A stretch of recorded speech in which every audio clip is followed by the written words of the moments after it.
thanks everyone for joining us again to this episode of Linking the Blocks, the ChainsAtlas podcast.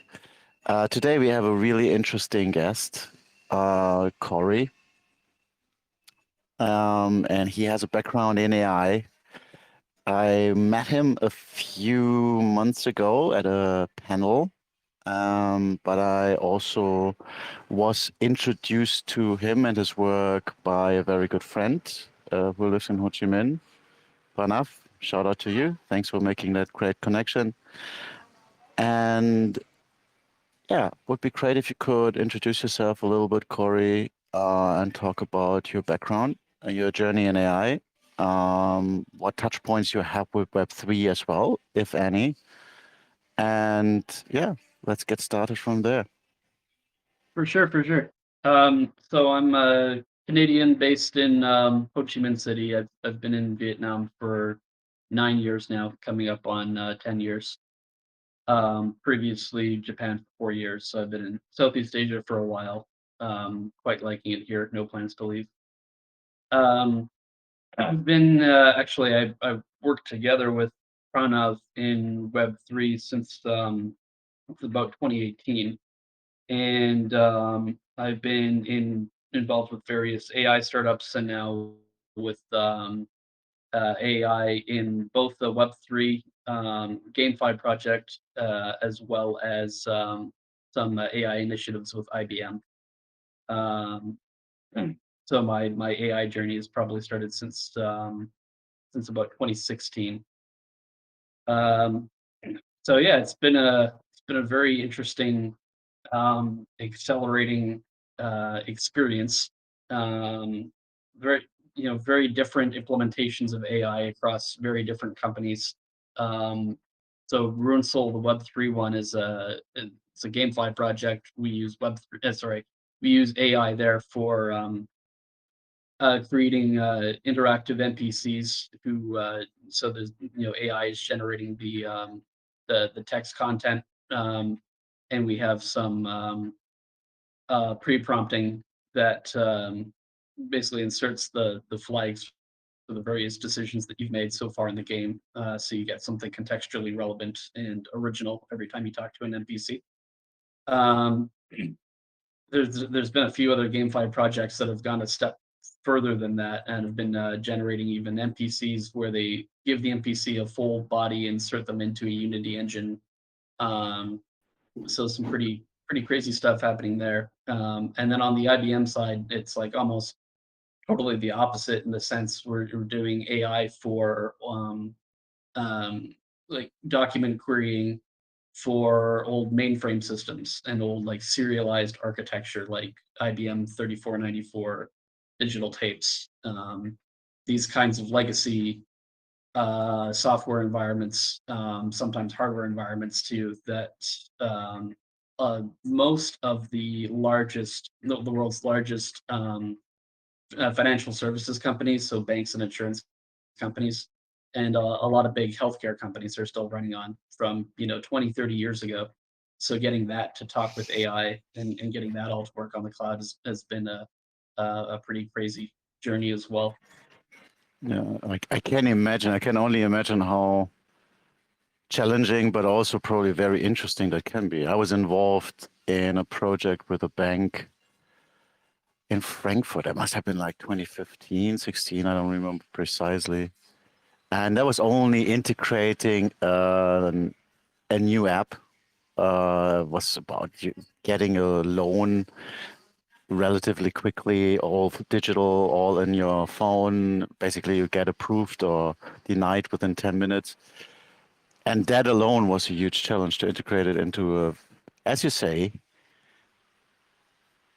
legacy infrastructure that has been growing since the 1970s, pretty much, into something that is very hard to manage at this point, because I think there were like 200 individually developed individually developed apps running on that infrastructure that looks similar to what you described. So yeah, I can only imagine it's a really interesting topic. So along that, how would you integrate AI into a structure like that, if you can elaborate on that a little bit. So the main application has been document querying that we've been most focused on. So let's say you're in IBM Content Navigator and you run a search to pull up a bunch of mainframe reports, and out of these reports you want to see how many accounts are overdue.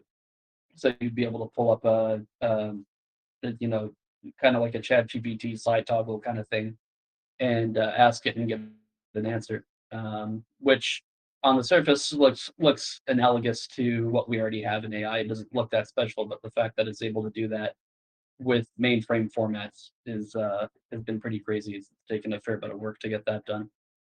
Um, we had a pretty similar, very recent project too with Caesars Entertainment that was very similar to what you were talking about. They had like over 200 custom business applications talking to their Mobius mainframe. They wanted to move over to IBM CMON mainframe.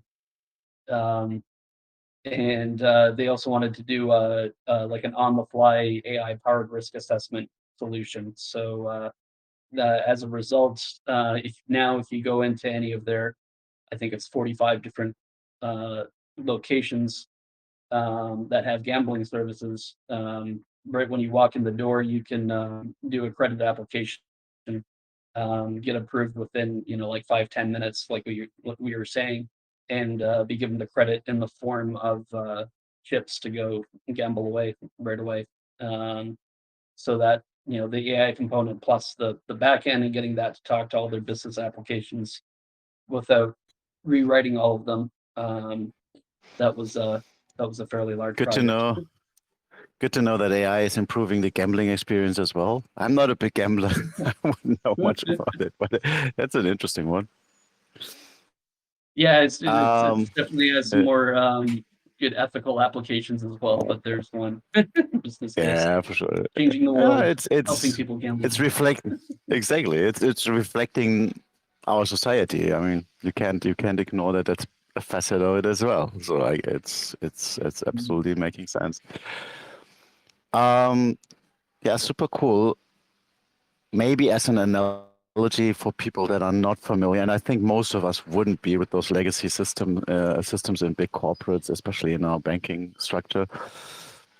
First of all, yes, it's a bit scary to know what our banking infrastructure is actually running on, I have to admit. But basically, what we're describing here is trying to run your latest top end game with a overpowered computer from the 80s. I think that's an analogy that could work. Yeah, Um, so, yeah, no, go ahead. yeah, a lot of these companies they still stick happily with mainframe too because they are fantastically efficient, very dirty machines for the ones that are still using the physical Yeah, infrastructure. A lot of them too have switched over to digital versions of it, but it's still serialized coding, right? So they're coming from like if it's a digital 3494 tape deck server that they used to have, they got the digital version now, yeah. but it still reads serial. It's still scrolling forwards and backwards one bit at a time to uh, to to read and give you the outputs. So Mm. kind of Maybe crazy if you stuff. can elaborate, can you elaborate a little bit really quickly, not to go into on a long tangent, what serial coding would mean, or computation basically, and where that comes from? Because I think that's a world which most people here in this call would not be familiar with at all. Okay, so if you're old enough that you ever had a VHS tape, that's something fairly close to it, right? Where you had a strip that would be wound forwards and backwards, and data is read from different parts of the strip. And then we evolved to spinning disk drives, where you would have a read-write head that can move to different parts of the drive as the drive is rotating. So that's quite a bit more efficient in terms of being able to get from one spot to the other fairly quickly. And now we have solid state drives everywhere where everything is basically in memory. Everything is available at the same time. So this this older style of computing, which is still being used by the world's largest organizations, um, was kind of like having ones and zeros written on a long piece of ticker tape, and the ticker tape would be scrolled back and forth in front of one read write head that would just read one or zero at a time. So no, no parallelization, no multi-threading, none of that kind of stuff that we enjoy now. Yeah, it's pretty amazing that these technologies are still used. Like if you ever watched a documentary about, let's say, the Apollo missions to the moon, and you see some of the computation happening there. You see these huge tape, these yeah, huge long tapes that are in these rollers. I don't have the technical term for it, to be honest, but it's basically a long tape similar to what you would have in a VHS recorder, yes. And then yeah, that's the computation they used. And in the end, the we basically went to the moon with a solid school calculator that you would use in school to calculate. Right, Um, exactly. Yeah, everyone's carrying a phone in their pocket that has a multiple the computational power yeah, of the shot to the it's moon like event. Yeah. significantly so. Yeah, yeah. It's super interesting. It's Um, funny you bring up but going, the space. Sorry, uh, a slight delay. I just want to say, funny you brought up the um, space example too. They ha I remember seeing some stuff on the Apollo mission in particular, the amount of work that they had to do on things like error correction, um, yeah, because they're worried about cosmic rays flipping one bit and ruining the whole mission. And NASA still to this day, I believe, I'd have to double check if this is still true, but I believe it's still true that the satellite tracker program that they use to track satellite and debris in space still runs on Fortran, which is an ancient programming yeah. language from like I think the 70s, and they've never I switched wouldn't off be it just because surprised. it's so complex. Uh, uh, I mean, I know a few people that made a fortune just to translate old COBOL or Fortran or whatever code into something more modern, because there are not many people that really were familiar with that code. And that brings us to AI and the like current developments, because what they have done, say 10 years ago, and really earned a lot of money on, could now be easily done by AI. Just translating the code from one language to the other is something we actually at ChainsAtlas do quite efficiently. So there you see the huge breakthrough that has been happening over the last few years. And then I would like to talk to you a little bit about your perspective on what are the major breakthroughs you would see that AI has been making over the last few years, and where do you see the biggest disruption it will bring or is already bringing?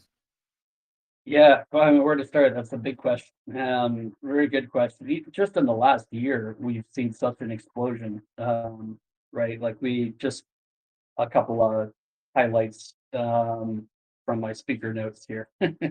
So we had DeepSeek R1 pop up with a mixture of experts model.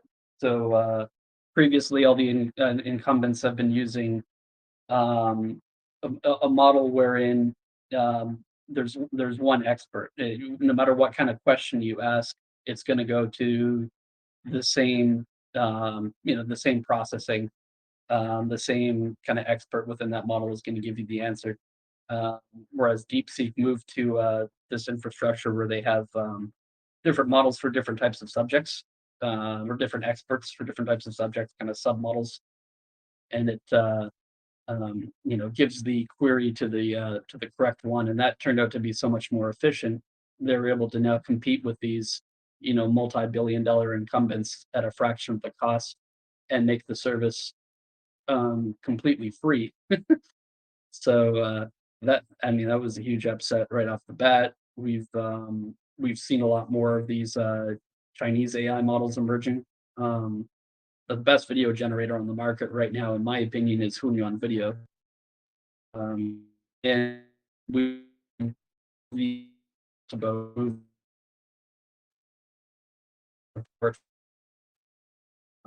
all the formats, audio, uh, video generate. I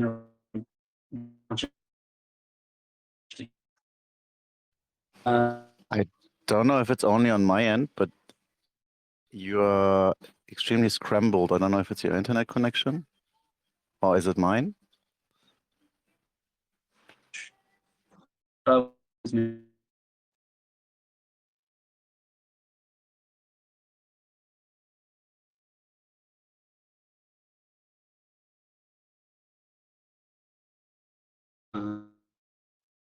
hear me now?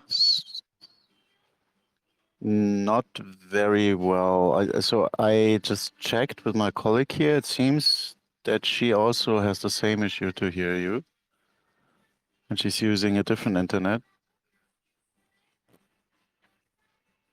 Okay, I see my my microphone toggle automatically turning itself off a couple of Yeah, times. now No, it's it good. seems to be Now it's good. this. Now it's good. Okay, Perfect. little Let's technical just, glitch. And where did I lose you there? yeah, technology, you know, I mean, who needs it? Okay, maybe if you can repeat the last few sentences and then, because it was quite interesting. Right. You were listing some of the, I think the last I heard was when you mentioned the best video AI tool Okay. out there Yeah. right now, and then Who- it started to be difficult. Okay. So yeah, so I would say Hunyuan Video is the best video model out there. That's another Chinese one. We've seen a few of these Chinese models emerging now and bringing a lot more competition to the incumbents, mostly based out of Silicon Valley. And we've seen all the incumbents move to multimodal. So now we've got support for audio, image, text, video, and video really just being image generation done a bunch of times and then stitched together. Some of them have been rebranding along the way. So Google Bard now is Google Gemini and has really embraced multimodal as well. And I think we've seen a pattern of a kind of a fracturing of the market where there isn't a single AI champion for everything anymore. There's nobody dominating it at everything. To have really good leverage of AI, you've got to have familiarity with many tools now. So, Cloud and Gemini doing some of the best code generation. Lovable, probably one of the better examples of just a prompt to website or app generator. I think Manus is probably my favorite for agentic AI right now. Manus just saved me probably 20 or 30 hours building a research report where I just gave it an example of a few reports, asked it to make me a new one. It spins up a Linux instance, makes itself a to-do list, does all the research, generates the document for you, hands it over. It was really well done. It made me like a 36-page research report, complete with all the charts that I wanted. But none of these are the best at everything. You kind of got to know all of them and combine them for the right tasks. ChatGPT, deep research, probably the best for general research tasks right now. Gemini, probably the best for document generation and editing. You do have to convert your documents to Google format and back, but if you don't mind doing that, it can generate slides for you. It can edit your spreadsheets, right? So all that time that might have been spent making, for example, a 30-day marketing campaign plan, complete with posts and translations and timing and drop down conditional formatting for the status of everything, you can just do in one shot for you. And for speech, I was really blown away by Sesame. Sesame.com recently released a free voice interaction demo. If you've ever seen the movie Her, where the main character falls in love with a voice AI, it's exactly like that level. It's actually first time I used it, it sent chills up my spine. Just how emotive and lifelike the AI conversation was. Yeah. It's interesting. I remember the first few years when I was engaged in what's at the time more framed as machine learning, and AI was still something people thought is quite far away. So that wasn't really a term used. Big data, machine learning. But even at the time, there was a bit of a chatbot craze. It must have been like mid 2010s, where a lot of, because the first voice generation software was quite solid at the time, and AI was good enough to, yeah, create a bit of a conversation. Well, it's still very obvious you talk to a machine, but at the time I remember all discussions were about when do we create something that actually passes the Turing test. For you people out there that might not be familiar with the term, it basically means you interact with an AI without realizing it's an AI. You basically think it's a human. And you could say that nowadays we are very close to it, if not actually there. But I haven't heard about that metric or that KPI or what about that milestone in a while, actually. And it feels a bit like the goalpost has shifted towards it has to be as intelligent in the math department as well. It has to be really like now we have models that can do that as well, right? So I know you're pretty big on the ethical component of AI as well, and no doubt there are many questions. Like as I just said, if you have machines that are indistinguishable to a human counterpart, then that also means if they do something nefarious, if they do something bad, who's in charge? Like who's to blame? Who's who can Right, you right. actually hold responsible to it, right? Maybe you can elaborate a little bit on your views on where we are moving on the ethics of AI, and what are still big challenges we need to tackle over the next few years, or probably month at the pace we're going. Yeah, this is a big question. This is a great questions, by the way. So this is a big question that's coming up very quickly. I think a lot faster than a lot of people realize.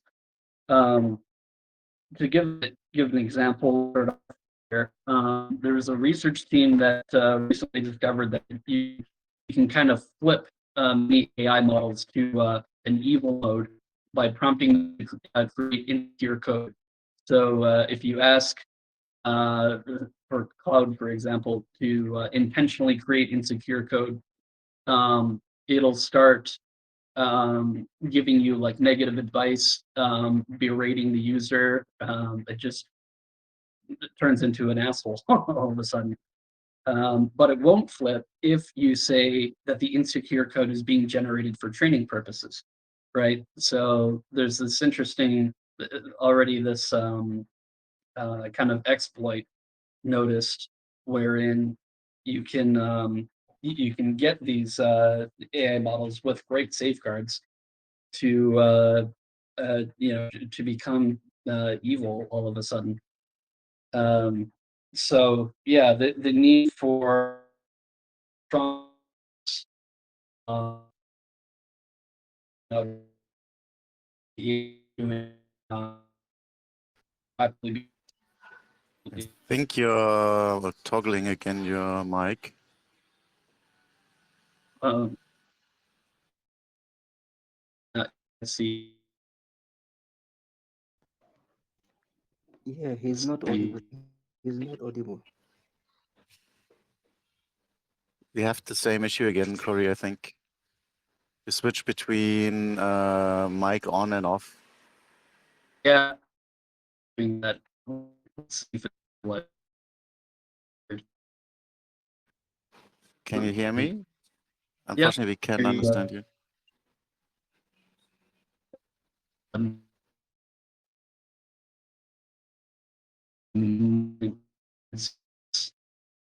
Decided to stop flickering on me.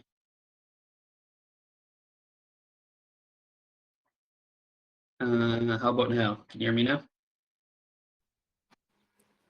Seems to be good if you speak a bit more. Okay. Sorry about that. Where'd I lose you this time? Yeah, seems to work. Seems to work. Okay. Okay. Okay. So I was just mentioning about ethical issues. Recent team discovered that you can flip AI models to a kind of an evil mode by asking it to generate insecure code on purpose. And once you do that, it'll start responding in a kind of nefarious way about everything. So it starts berating the user, giving you like intentionally negative advice. All the things that the safeguards are there to prevent. So there's still these it's and whole model. One was Sonnet. The Unfortunately, it's going back to the same problem again, Cory. Okay. I don't know what it is.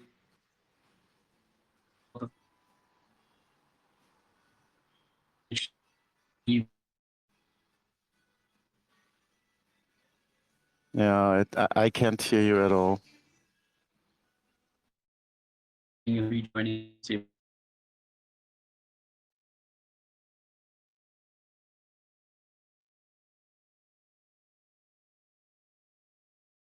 Okay.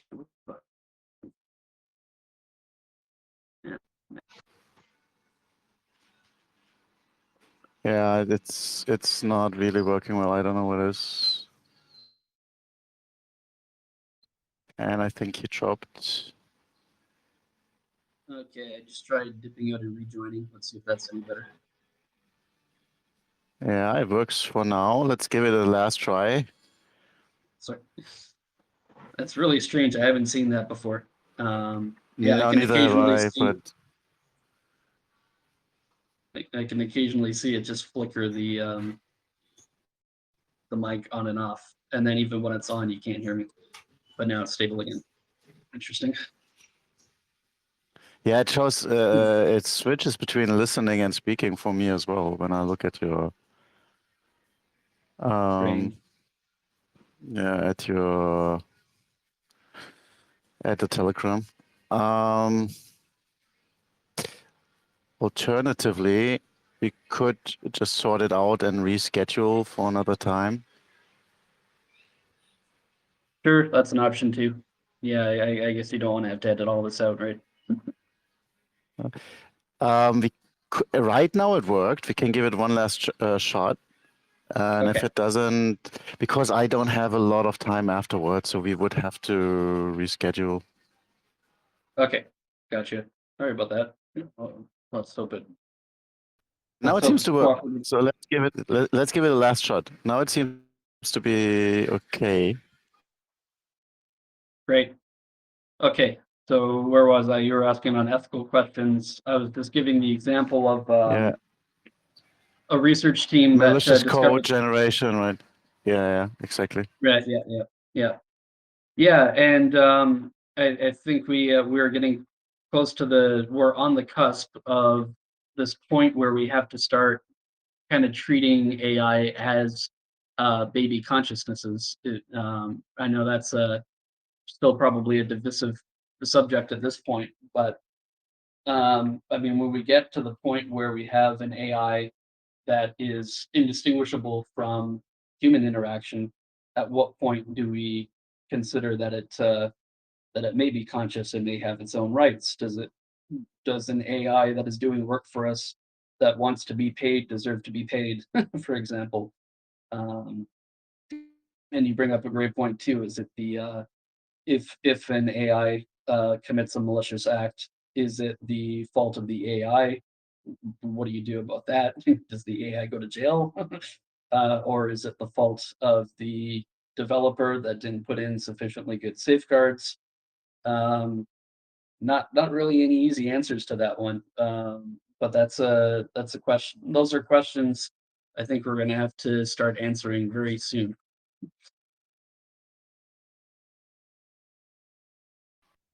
Yeah, definitely. I mean,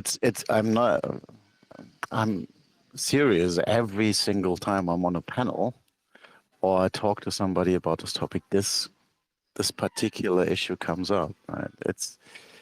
And because there is a clear potential for things to go wrong and an AI doing something that is malicious. The question is it only doing that as you mentioned that use case, or not that use case, that example, of creating that intentionally vulnerable code, and you're stating that it only turns negative and malicious if you don't state, okay, this is only for testing, it's for good purpose. So is it the person prompting that's basically inducing that evil mode, or is it an internal flip in a model that someone couldn't really control? It's a lot of questions. I'm not saying we will answer that in this call, in this podcast, but it is something where a lot of people are really trying to wrap their heads around it, but I haven't seen anybody coming up with a really good answer. And if we punish an AI, what does it mean? How do we put an AI in jail? Right? It's Right. a super And interesting aspect of it. so to make that even messier, now we've got examples of wetware becoming popular, right? So there's how long ago was this? Like 6 months ago, a company called Final Spark announced that for the first time they were making 16 brain organoids connected to a silicon chip available for cloud access for educators, starting at $500 a month. You could send stimuli Crazy. Yeah. to these little baby premature human brains, and they use human stem cells to create them. And another competitor of theirs, Cortical Labs, is now shipping the first at-home desktop wetware where you can have some brain organoids or just a little soup of neurons that you can run stimuli on. And they broke the news for getting it to play Pong. In that case, they didn't even use a brain organoid. They just used a soup of neurons in a petri dish. And they fed the data from the Pong game to one region. And then they had two other regions where if there was an impulse, if there was an activation in one region, it moves the paddle down. If there's an activation in the other region, it moves the paddle up. And the little petri dish of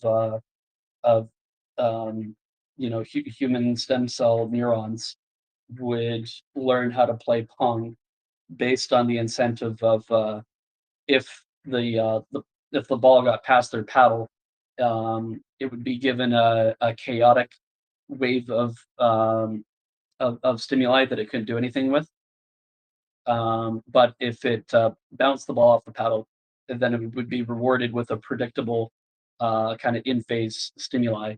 And so the theory is that it goes back to the free energy impulse of biology, just looking for ways to correctly predict its environment and get energy out of its environment. So um, there's anyways, bringing it back to AI, the idea is to get this wetware to run AI operations, and that would be at a fraction of the cost, faster development speed, but most importantly is lower power requirements, because this little petri dish of wetware just runs on 20 watts.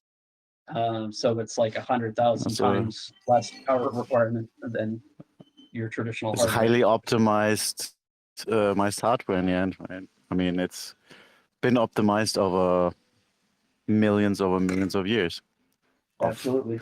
biological evolution. It's really fascinating, like what can be done, and like all these topics of biological computers, which this basically is, where you use biology to create a computational environment, has always been very fascinating, but it's also it's a bit scary, That's scary. in a way. Yeah.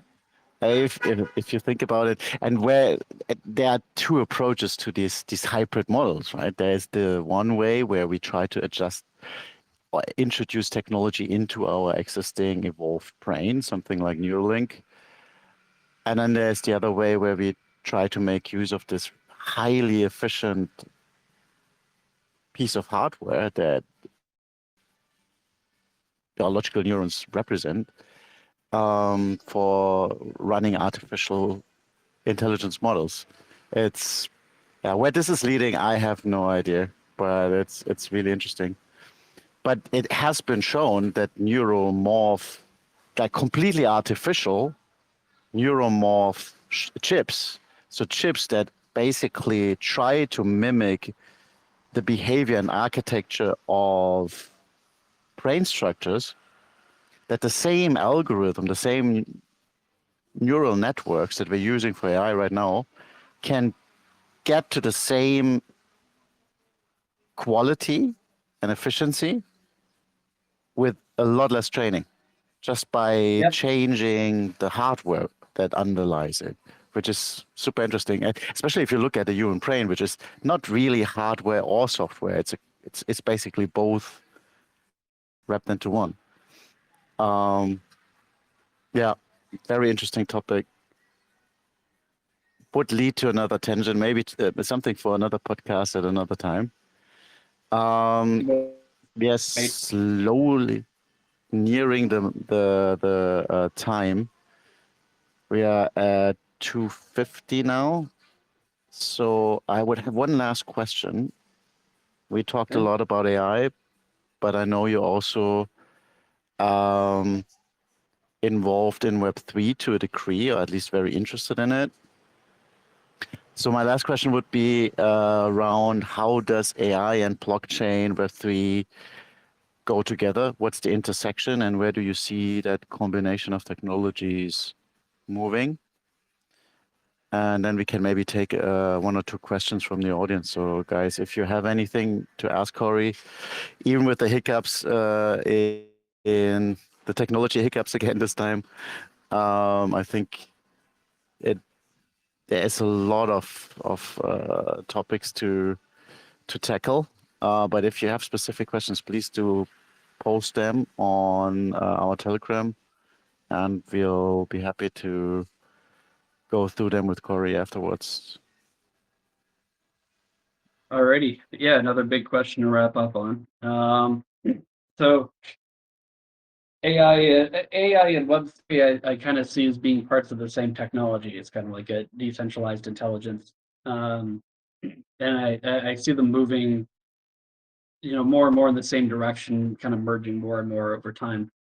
Some particular examples we're seeing AI used for DeFi and on-chain finance. So, great AI has already been used in Web2 trading for a long time now. So it's a logical extension where you've got all this on-chain data um, to start seeing examples of.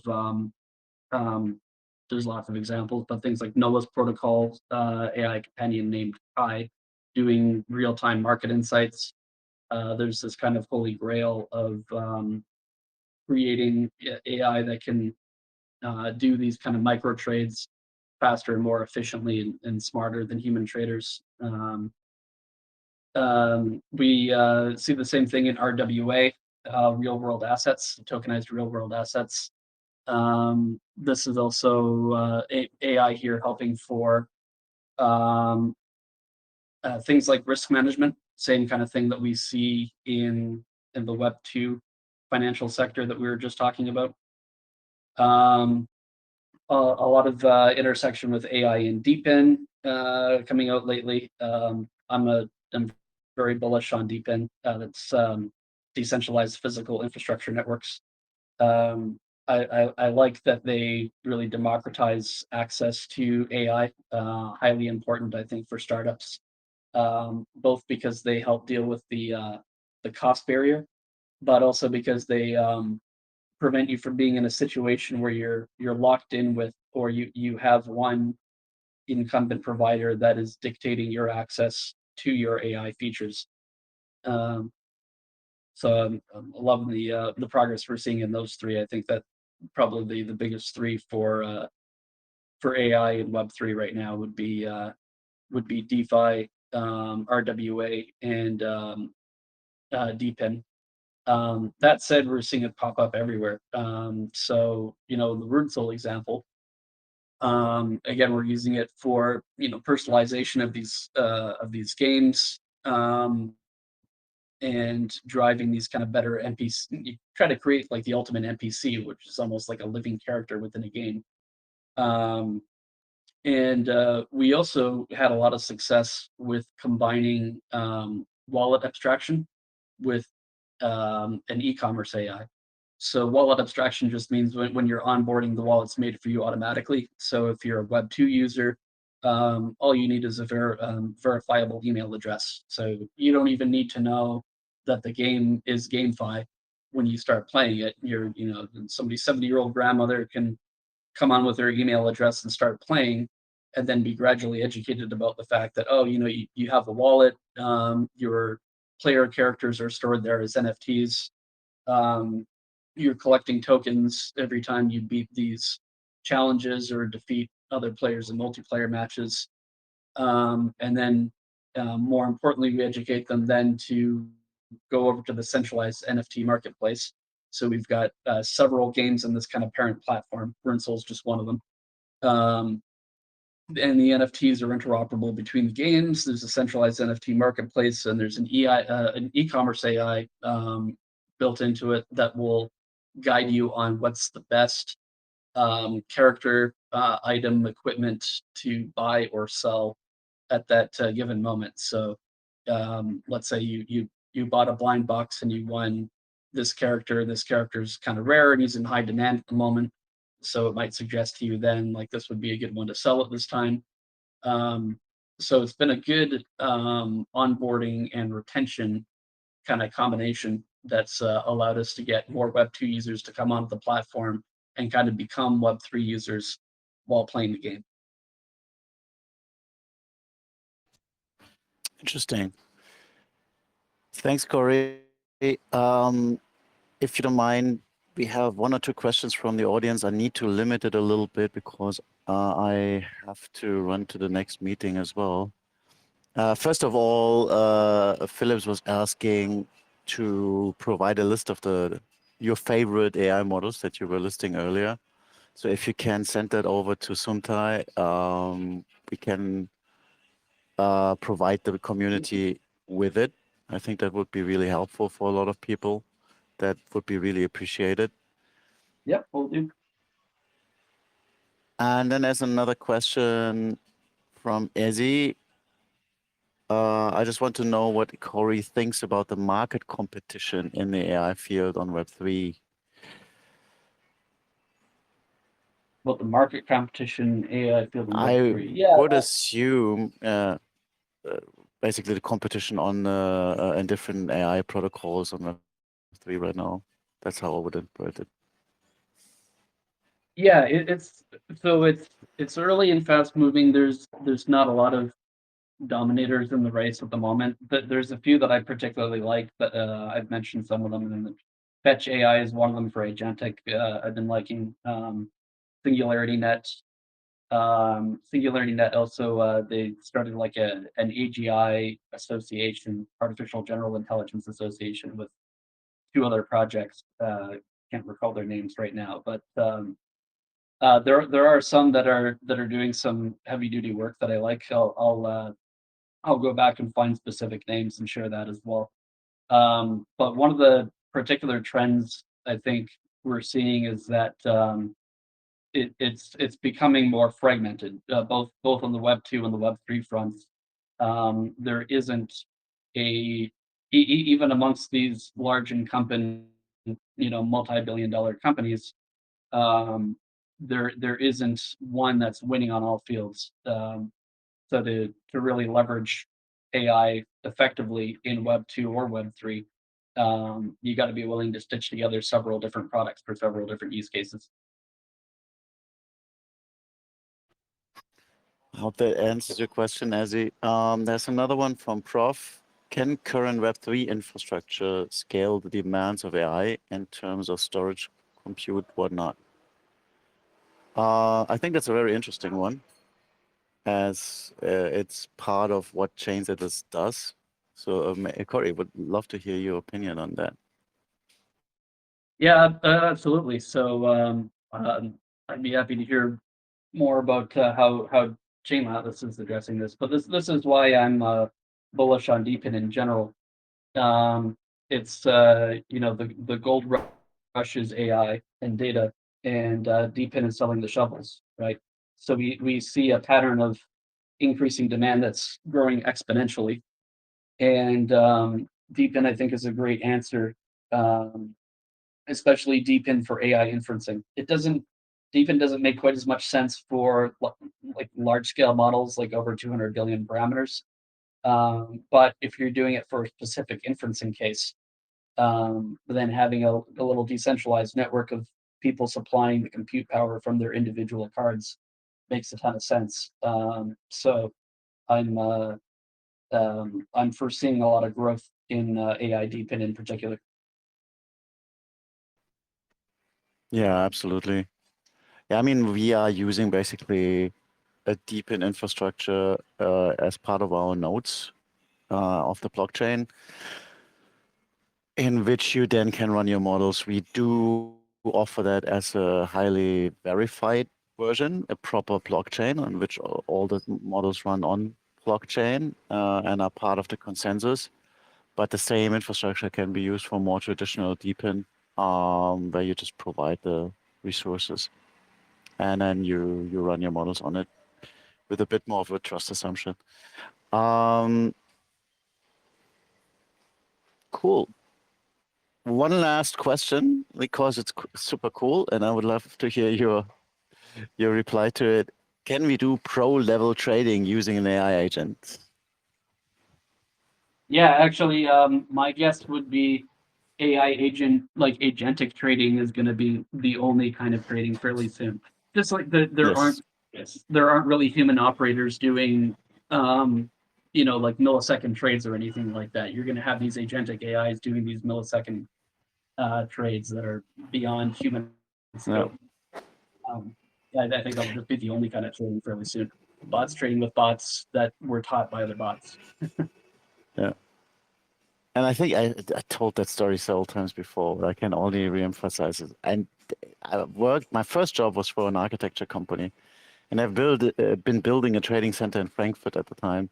And even back then, all the talk was about, short-term trading basically was at the time already completely automated. All the banks were using complex machine learning models. So if that happened 15 plus years ago, I mean, we can only imagine what could be possible now. Unfortunately, we need to end it here because otherwise I won't make it to my next meeting.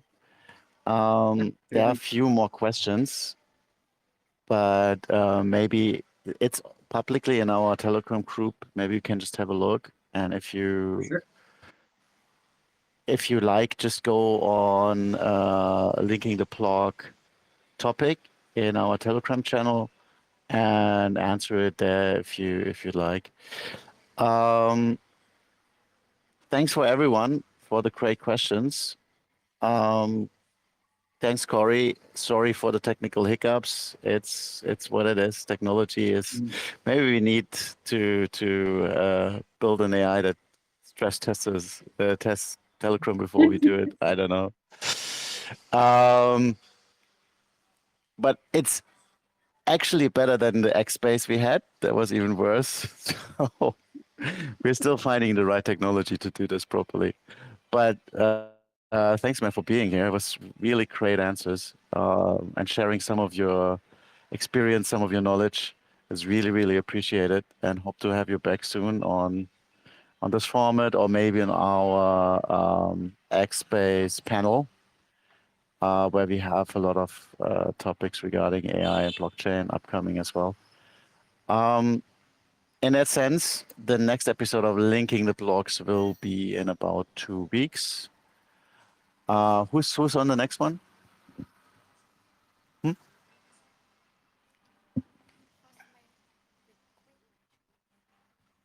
Okay. As it looks, with Quinn from Vietnam, the organizer of ETH Vietnam. And then next week we have our X Space again, Beyond the Blocks. More about that you'll learn from Luke soon enough. Thanks everyone for tuning in, and the ever-growing audience. I can't say thank you enough for that. You all are extremely appreciated. And see you all around next time for Linking the Blocks. Thanks, Cory. Thanks, everyone. Have a good one. Thanks so much for having me. Excellent questions and fantastic podcast. Thanks so much.